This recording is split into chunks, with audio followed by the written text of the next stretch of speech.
Hello everybody, my name is Shannon Clements. Some call me the nomadic author, others call me mental, because I like to think a lot. And what I'm thinking about is pulling into this rest area and getting ready to go off of duty. As a matter of fact, let me get everything set up now. And because I'm getting ready to shut down for the day and do my post-trip inspection. But I wanted to make this video first.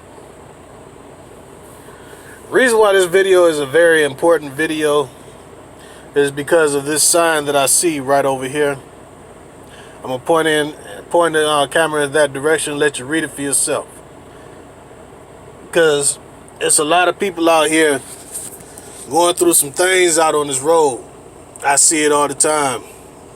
From people jackknifing, turned over on the side in the middle of the highway, sitting down in a ditch. And it's not just icy or slippery conditions that's causing these things. And it's not drunk driving. There's people out here driving after a long day, hard day's work, and they're tired, trying to make it home to their families. Most do, but some don't. And it's sad when it happens. The sign that I'm talking about talks about a very important thing, and that all us drivers learn when we go through our school and get that education. It's something that's called fatigue driving. You see, a lot of people, they don't teach the masses this when they go through these driving courses. But here's something that they really need to learn. You see that sign right there? It says, after 11 hours driving, you need 10 hours rest. There's a lot of young folks out here. They just got their license or their L's, whatever you want to call it these days. They're happy. Want to run around, you know what I'm saying? Hanging out with the fellas, trying to impress the girls, or vice versa. The women hanging out with the girls, trying to impress the boys. Talking on the phone all night long, only getting 2 or 3 hours of sleep, and wondering why they can't stay awake in class. All that type of stuff, you know. I know I was young. I used to do it myself. Staying up with my ex-girl, my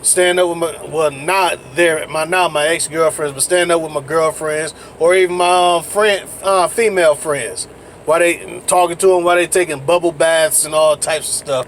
So I already know it, all of that, you know. But that sign is a very important thing.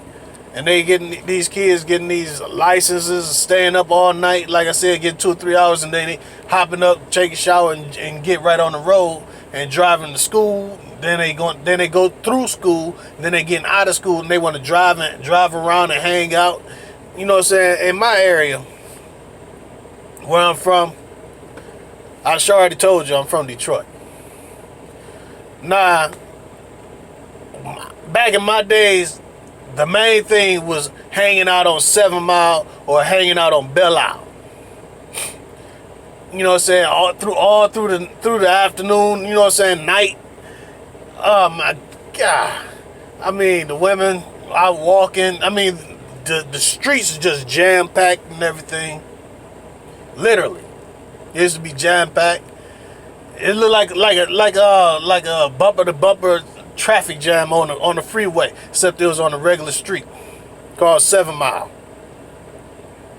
And it was like that on both ends, you know what I'm saying, to get from one area from one end of the jam down to the next. You'd probably be there about 4 or 5 hours going in one direction. Then you got to spend another 2 or 3 hours going back in the other direction, you know what I'm saying. And we had fun, you know what I'm saying. People used to park and had it, you know what I'm saying, driving around with the hydraulics, the fat ass rims, all type of stuff. And like I said, the women was like everywhere. wearing their little move something. Back then it was move something skirts and all this other good stuff, you know what I'm saying? And they had them little tight pants and all that other stuff, and tight shirt, titties just hanging. I'm like, you know what I'm saying? Then everything, the big thing came, Freaknik. That was down in Atlanta. But where I'm from, I mean, Belle Isle, you know what I'm saying, all the way down Jefferson. The police used to have to come cut it off and send people in other directions, trying to break it up and everything. But everybody used to slow it down, and it'd be the exact same thing. Women walking everywhere, half nude, half naked. Some of them might even just like they do at the Freaknik, just like they do it at these vacation spots nowadays, where they make them girls going wild. This is how Detroit used to be. You know what I'm saying? Out on Belle Isle, you know what I'm saying?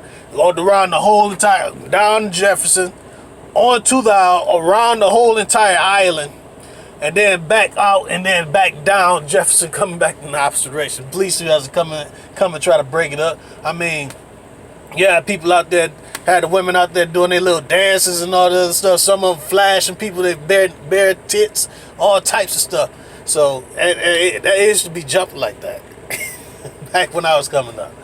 But you know, I understand that. Then you want to do all of that, and then getting drunk, getting high, doing all of these different things, and they out there racing. None of that is a good mix, because within that mix, a few people used to get into accidents, want to argue with each other. Some of them got into fist fights. I done seen it. You know what I'm saying? Some of them pull their gats out and want to bust each other. You know what I'm saying? Some actually did. That's one of the main reasons why I stopped going to the fireworks in downtown Detroit. Because every year somebody was always getting shot and somebody was always getting killed. Every single year. But I'm not talking about the what you call it. But my main thing was to bring up the fact that driving, you need your rest. And a lot of drivers out here, you know what I'm saying, they be chasing that money. And they forget that most important rule. After 11 hours driving, you need 10 hours rest. Sometimes out here you might run into a rest area, and the cheerleader team just got off the bus. You know what I'm saying? And you might see all that type of stuff. You might even get lucky. Hey, with all these porno videos and all this stuff in all these odd areas, I wouldn't doubt it. It happens. I ain't gonna pull up at the rest areas, all types of stuff. They have places where the buses pull up. But I'm just saying, you'll be surprised, you know what I'm saying, you run into all that type of stuff out here on the road too. You might be out there on that long desert, and two females riding out, they on there, what you call it, getting ready to hang out, head on out to the spring break, or they on the way back to college or whatever, just having fun and just want to flash you while you drive. You're like, oh. You know what I'm saying, you took your eyes off the road. None of that is a good mix. It's fun. You enjoy it. Hey, if you feeling like that, feeling that type of way, pull over. I'll pull over too. Shit, I'll let you. I ain't got no problem with it. Let me see them titties again. You know what I'm saying? A lot of people don't talk about that type of stuff because they'll say it don't happen. Trust me, it happens. You just got to be in the right place, right time, and the right women sitting on the side of you. Or in the car, in the vehicle next to you driving, and they feeling some kind of way. And they just want to show you their tits. Let them. Shit, I'm enjoying that shit. I ain't gonna lie. But anyways, you know what I'm saying? We out there trying to impress these women, you know what I'm saying? Because you're chasing that money so you can impress these women and buy all these expensive things and odds and ends and all that. Some of them, you know what I'm saying, you just out there trying to earn the extra bucks so you can take care of your family. Your child want that bicycle. Your wife want a new car. You know, it happens, you know what I'm saying? Your teenager getting ready to graduate. You know what I'm saying? Your grown ass kids need help getting a house. Whatever it is. whatever it is, something happened. You out there running, you know what I'm saying, trying to schedule your pickups and drops as close as possible so you can keep on running and try to max out everything, get the max amount of loads in a week, and you ain't getting that sleep. Then when you go into your sleeper, you're not going straight to sleep. I mean, that's natural, you know what I'm saying? Nobody got an on and off switch where they click it off and click it back on and they wake right back up. That don't happen. And sadly, some people get woke up out of their sleeper by the driver managers and all the other stuff too. And and it's hard to get back to sleep. You might have that one noisy motherfucker in the next truck. One time, I don't know what was wrong with this guy. I mean, all day he was bagging. I don't know what he was doing, trying to change his tandems or get it straight and do all. I don't know what it was, but I listened to that a whole day. When I say a whole day, I meant that. A whole day down, or even at nighttime, the same damn thing. Boom, when it's charged, go. You know what I'm saying? Just ran down on the what you call it. I'm like, damn, all that is really not called for. Turn the bunk heater on. You don't have to rev the engine high like that. You know what I'm saying? You just turn your engine on, let it run for a few minutes. You burning more gas by revving that shit like that. You know what I'm saying? So, you know what I'm saying? Just turning it on, you can still get the same exact thing and charge your batteries. Just cut the engine on it. All that is unnecessary. But I'm just saying that stuff like that will keep you up. And then when you wake up, you don't feel like doing nothing, but you know you got to get up because you know you got that appointment to keep.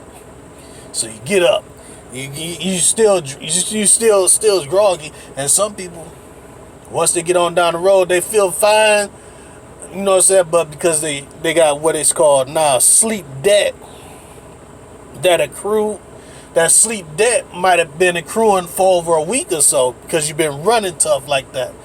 And, you know, it happened. You know what I'm saying? That sleep debt kick in and like come knocking on your door like, hey, you need to go to sleep. And you driving, you trying to you doing everything, but you feel it like a pressure on your mind and all this. You like, you want to go get coffee because you know you got to get down the road. Man, just pull over and take a nap. They tell you that.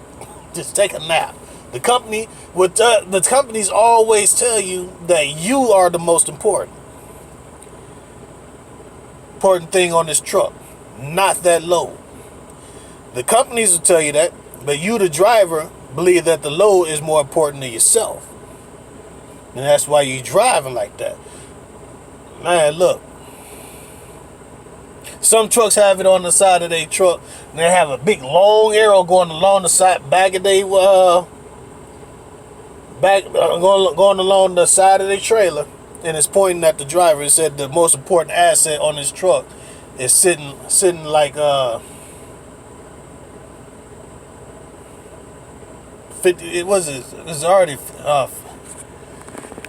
57 foot trailer. It's like 60 some odd feet ahead. You know what I'm saying? It pointing and you count, you add it up, and then blam, it land right here where the driver is at. That's the most important asset. Some people tell you when you had them bad accidents, rollovers and all that, you know what I'm saying, they tell them about the load, and the companies is actually telling asking your driver manager, is the driver all right? They got insurance on the load, they can get the new load. They asking, what is the driver okay? So I'm just saying, when the time comes, get your sleep. For real, get your sleep. All right, I'll holla.